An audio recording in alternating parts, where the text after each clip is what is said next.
Bonjour à tous.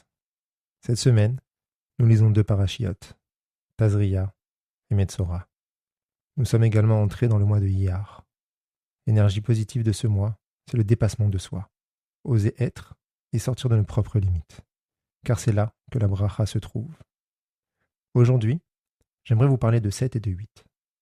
7 du cycle de la nature, 8 de l'au-delà, de l'infini, du cycle supérieur.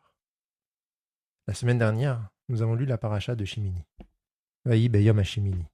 Et ce fut au 8e jour. Hachem a demandé à Aaron et à ses fils de s'isoler 7 jours pour être prêts à inaugurer le Mishkan au 8e jour.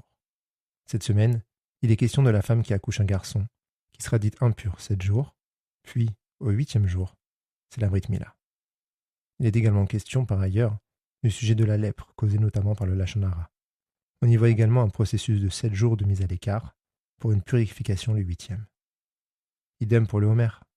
Nous comptons 7 fois 7 jours, le 50e, qui représente le 8e jour de ces 7 semaines, et Shavuot, le don de la Torah. C'est très intéressant de remarquer que la racine de 8, en hébreu, c'est Shin, Mem, Nun. Ce sont les lettres de Shemen, l'huile qui s'élève au-dessus de l'eau. 7, c'est Sheva, Shin, Bet, Ain. C'est aussi la satiété, et donc la complétude. On voit bien également sous cet angle l'aspect supérieur du 8, supérieur comme venant d'ailleurs. Car qu'est-ce qui peut venir après la satiété, sans que ça déborde? Si ce n'est quelque chose de complètement différent, de non quantitatif. On a cependant une exception. Une exception qui donne tout son sens à ce sujet. Il s'agit du Shabbat. Si je vous demande, à quel chiffre associeriez-vous le Shabbat? Vous me répondrez probablement le 8. En effet. Or, le Shabbat est le 7e jour de la semaine, pas le 8e. Alors, comment comprendre cela? Ici, la Torah cherche à nous faire comprendre à travers le Shabbat, ce qui vaut pour tous les autres cas. Mon but est d'amener le 8 dans le 7. Vous comprenez? Le but de la spiritualité, de sentir la connexion, de la méditation profonde, n'est pas de vivre simplement un moment hors du temps et de l'espace, simplement pour l'expérience. Le but est d'installer le 8 dans le 7. Ici, on nous fait comprendre que le Shabbat n'est pas un 8 en soi. Le Shabbat est 7. C'est à moi de le faire devenir 8, à moi de le vivre en 8 à l'intérieur de mon 7. Je ramène l'infini, le grand, dans ma vie, dans mon quotidien. Quand je médite, quand j'étudie, que j'élève ma conscience. Le but est, quelque part, de revenir avec un nouvel horizon dans ma vie, un nouveau regard, de nouveaux outils. Pour autant, il est nécessaire en amont de compléter le cycle, d'arriver au 7. Si on prend l'exemple du Shabbat, ici on ne parle pas simplement de respecter le Shabbat. Le respect du Shabbat fait encore partie du 7. La Torah nous demande, quand Shabbat arrive, d'avoir fini tout notre travail, sous-entendu d'avoir complété le 7. Se connecter au 8 et l'intégrer au 7, c'est alors élever sa conscience, sentir et vivre la particularité de ce jour, y mettre de la joie, de l'intensité, du sens. Je nourris mon âme autant que mon corps. C'est ce qui me fait passer complètement à un autre niveau. Une expérience qui ne s'apprécie plus selon les mêmes critères quantitatifs ni qualitatifs. De la même manière, je peux amener du 8 dans chaque jour de ma semaine. 7 et 8 font 15. Les lettres qui font 15 sont Yud et He. Yud, He, les deux premières lettres du nom de Dieu. On comprend encore ici que le but est de vivre le divin au quotidien, de l'intégrer dans mes gestes et mes paroles chaque jour. Notre rôle n'est pas de regarder cette huile flotter au-dessus de l'eau, mais de créer une émulsion. Chacun trouvera la recette qui lui convient, et cela peut se résumer à sentir la vie en soi. Nous ne sommes pas là pour subir la vie, mais pour la transcender. Méditez, écrivez, dessinez, chantez, dansez, sautez, courez. Laissez la vie circuler en vous. Laissez votre âme s'exprimer. Ouvrez-vous. Osez. Le but n'est pas le résultat, mais le chemin. Alors faites. Juste faites quelque chose qui vous fait plaisir. Peu importe le regard. Lâchez-vous la grappe et osez. Je vous invite à exprimer votre tefila, votre demande à Hachem, votre intention. Quelle est la zone de confort dans laquelle vous êtes installé, dans laquelle peut-être vous êtes même englué, de laquelle vous aimeriez sortir? Exprimez cela avec vos mots et avec votre cœur.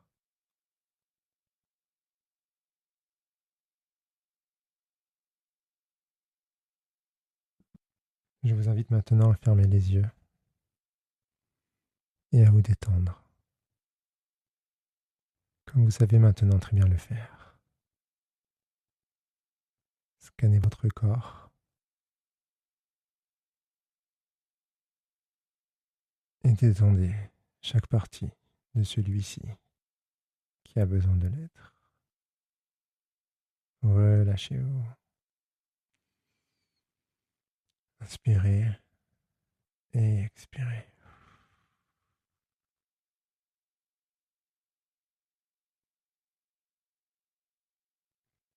Vous allez maintenant penser aux 7 orifices de votre visage, vos 2 oreilles, vos 2 yeux, vos 2 narines et votre bouche. Laissez leur énergie s'exprimer, s'expandre à travers votre visage et peut-être plus encore. Attardez-vous sur vos oreilles. Quelle est la couleur qui émane d'elles spontanément? Et de vos yeux. Plutôt une couleur chaude, une couleur froide, plutôt opaque ou transparent. Matérialisez l'air qui rentre par vos narines.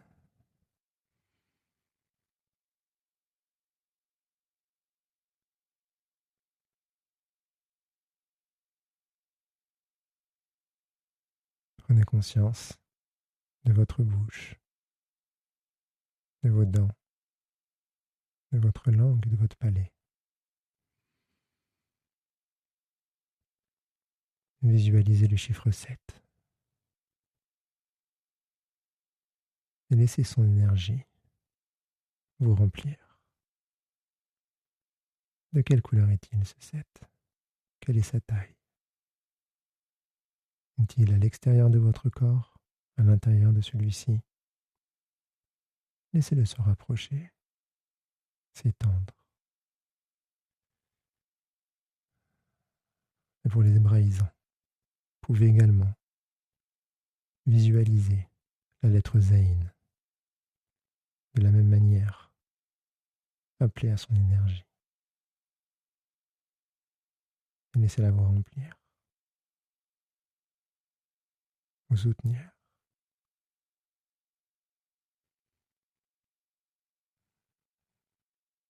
Et pendant que le travail est en route,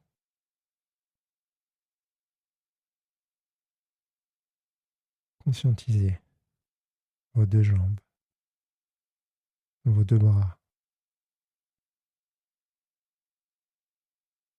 votre buste et votre tête et l'entièreté de votre corps. C'est cet élément.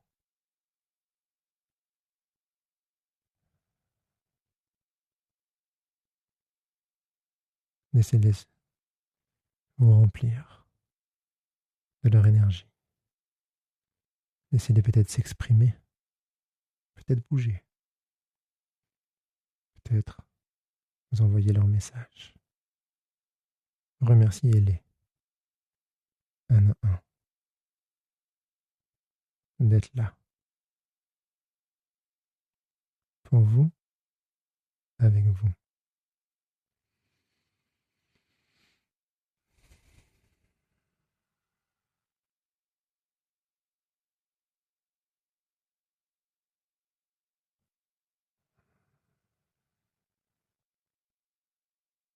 Et demandez à être connecté à votre âme,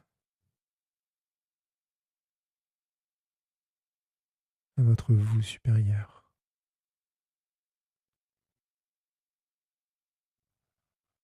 au 8 qui plane autour de vous.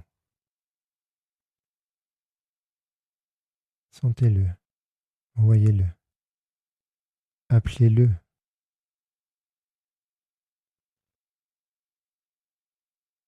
Visualisez ce 8 se rapprocher de vous et venir en vous, vous remplir. Quelle est sa couleur? Quelle est la musique qu'il joue? Qu'entendez-vous?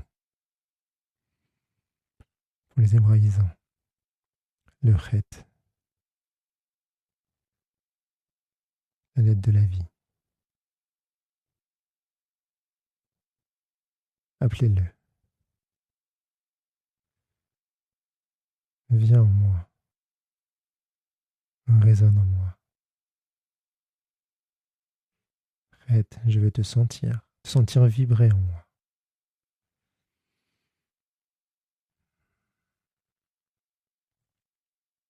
Que ressentez-vous dans votre corps? Que ressentez-vous dans vos pieds, dans vos mains, dans votre crâne?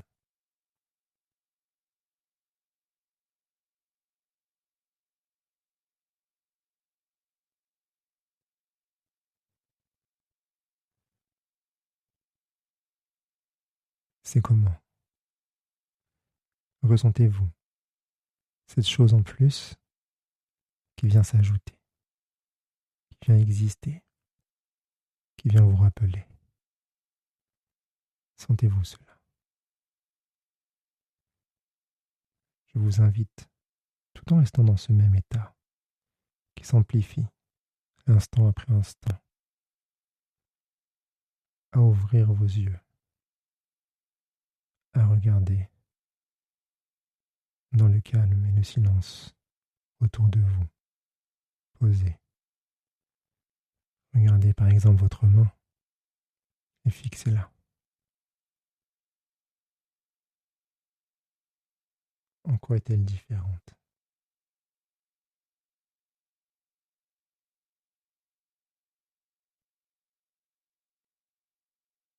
Intégrez ce supplément de conscience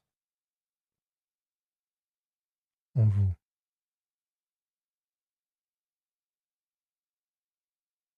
Mettez une vie consciente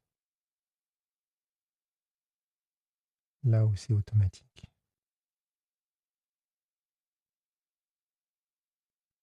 Remerciez-vous.